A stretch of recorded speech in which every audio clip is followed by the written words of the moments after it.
welcome back to ESBR Boxing's YouTube channel. Delighted to be joined by promoter and manager Steve Goodwin. Steve, thank you for your time. I think this is the first time we've ever done one of these after all these years, so really appreciate your time. We're here to preview what's a great York Hall show this Saturday night. Boxmania, I know you've done a couple of these shows now, but yeah, we're really looking forward to it. Aware of a lot of the fighters who are fighting on Saturday. But yeah, thank you for your time. It's a pleasure. I'm looking forward to Saturday as well. It's going to be a great show. It would have been even better, but like with boxing, you can't always hold all the fights together. So we go overboard with these shows, and then we always get left with a good card. But one day they'll all stay, and it will be they'll be phenomenal cards. But yeah, they're still way above average. So that's what it's about.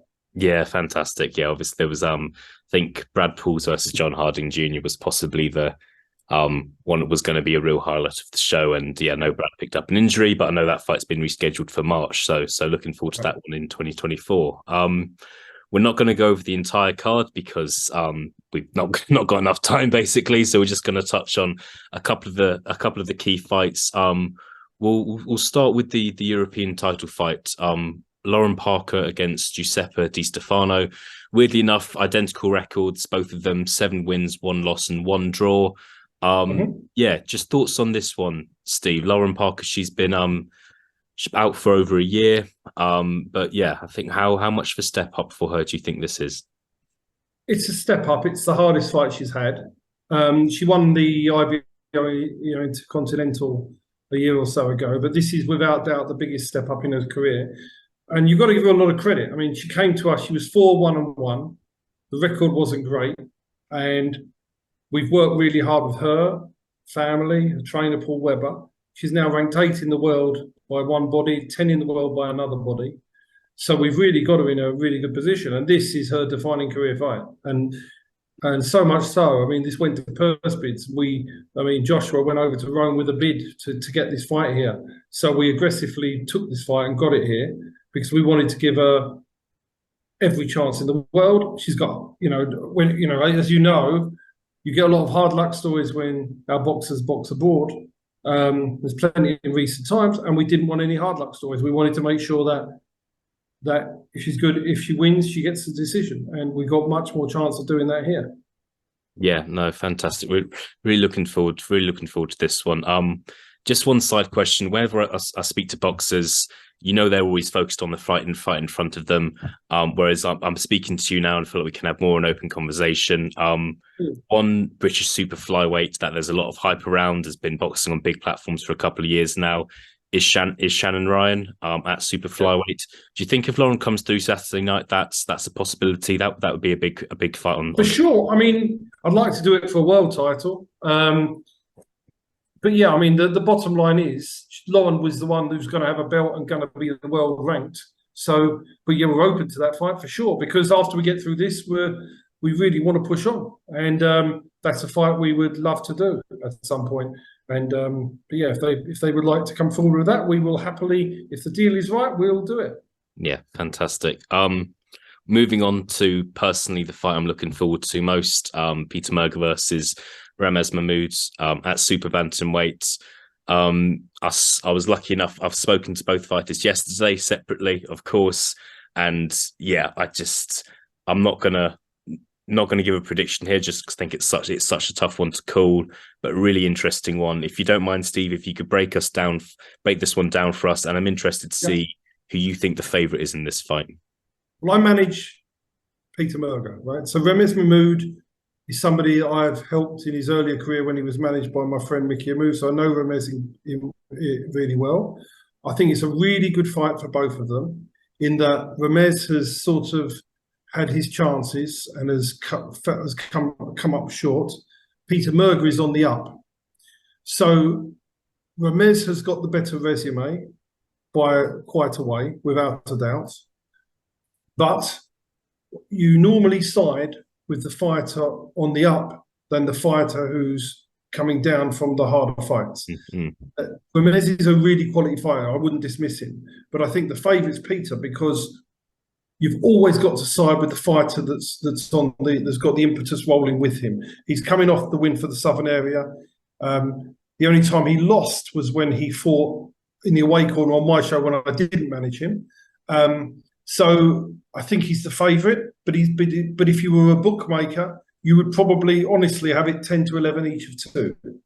And I think it's that close. And I think that's fair. If you were pricing it, that's how you price this fight. You'd have a draw about 10 to 1, 10 to 11 each of two, and that's how you would price the fight. So I'm being honest as a bookmaker. I think the edge is with Peter, but I think it's a very hard fight, and it's going to be a fight there's a lot of fights on there going to keep people on the edge of the seats, and this is one of them, without a doubt. And again, this is what boxing's about.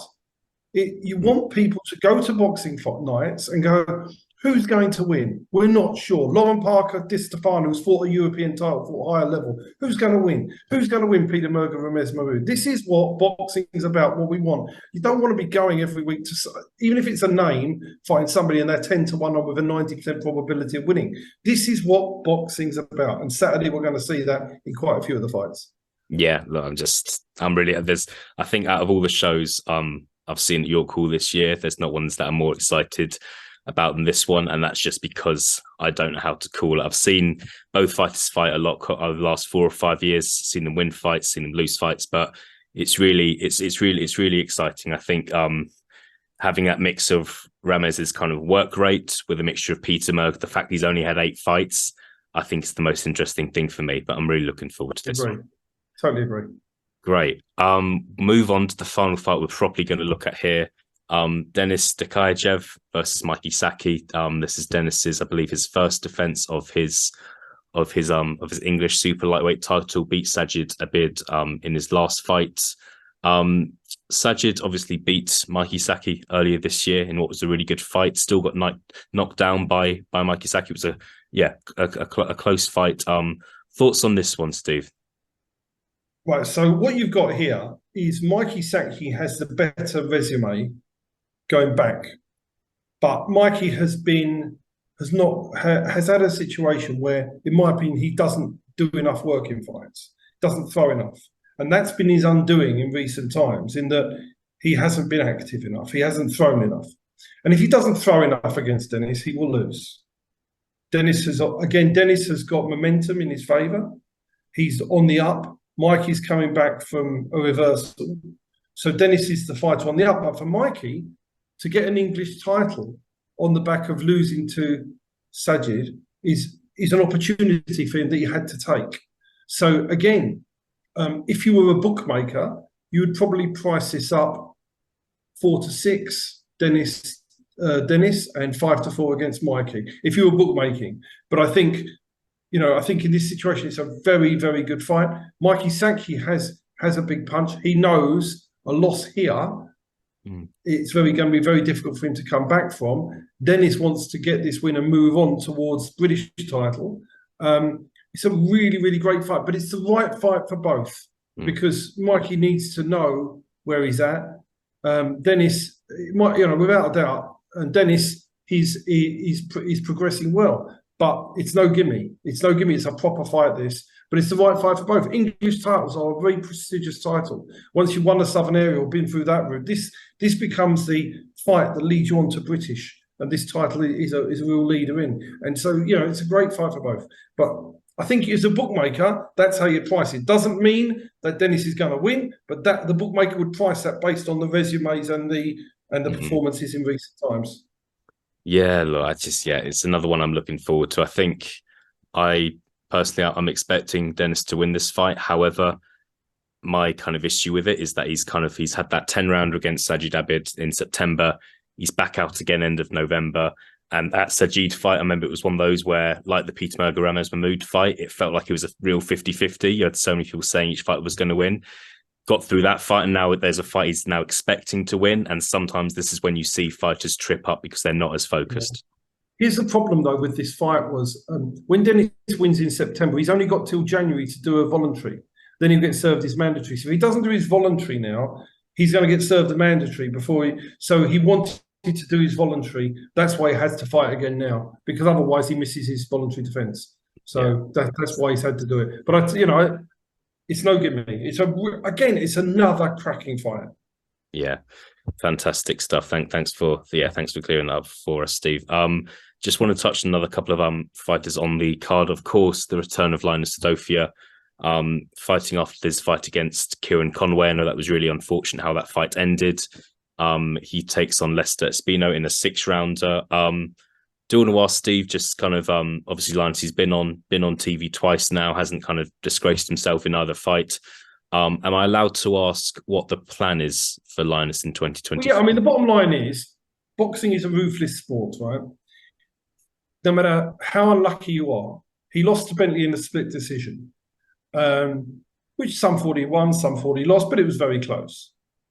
He's gone and got. We had to build him back to the Conway fight. He's gone in there. It's a freak things happened. His eyes got shut. But if you forgetting how it happens and forgetting what happens, if you lose on TV, you're dumped. You're dumped. You're shelved. You're binned. Nobody cares. They don't care about you. So my job is then to pick the pieces up and rebuild. We have to go and get a win. Now, once we get that win, that puts us back where I can do things for him. Maneuver. Obviously, I can't say what I'm going to do or what my plan is because I don't want everybody else to know. But we need to get that W in the box.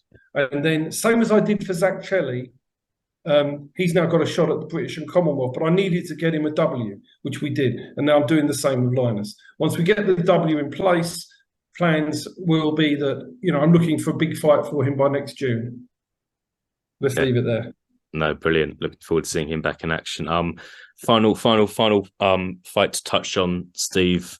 Yusuf Kamari, who you're working with again. He returns to the ring on Saturday. Had that close fight against Reece Bellotti back in June. Similar sort of question about Linus. I mean, Kamari, like, he's been on TV. People know who he is. He's fought kind of fighters who people are aware of, whether it be Kane Baker. That fight was a while ago now, but you can impress in that fight. What's going to happen with Yusuf Kamari over the next? The Yusuf history was he's with me for 3 years. We built him. Okay. He then got the opportunity of working with Dylan White, which it gave him a quick route through to TV. But sometimes all that glitters is not golden. And I'm not going to go into it, but I saw Yusuf on Saturday. He said, I'm so happy again. I'm enjoying my boxing, knowing you're there and you're going to do things right by me. And he's really buzzing. He's going to be a different fighter now because we bring some stability to our boxers. So again, I need the W. I need the W to get him going. So Saturday is about the W. I need to get him a win. And once I get him a win, I can then go and try and do my job. So that's what Saturday is about, really. Purely about getting that W. Yeah. But don't forget two other fights very quickly. I want to touch on them all. Denis Balatsi, the new Albanian, has sold 20,000 plus of tickets for Saturday.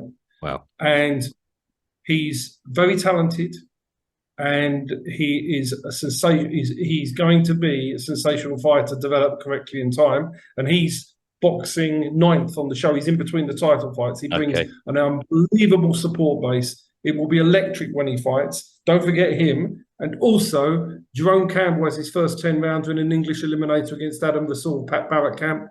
The Barrett Camp think they're winning.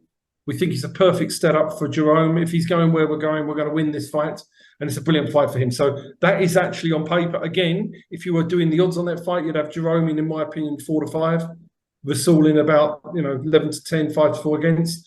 It's a very close fight on paper, but we think Jerome wins. But again, these fights just great. They're not 10-1 on fights, none of them. No, and that's why such a great card. But I wanted to throw the other 2 fights in because they're actually worth mentioning. Plus, I'm not going to go for disrespect the rest of the fighters, but they are the ones that really are the main fights.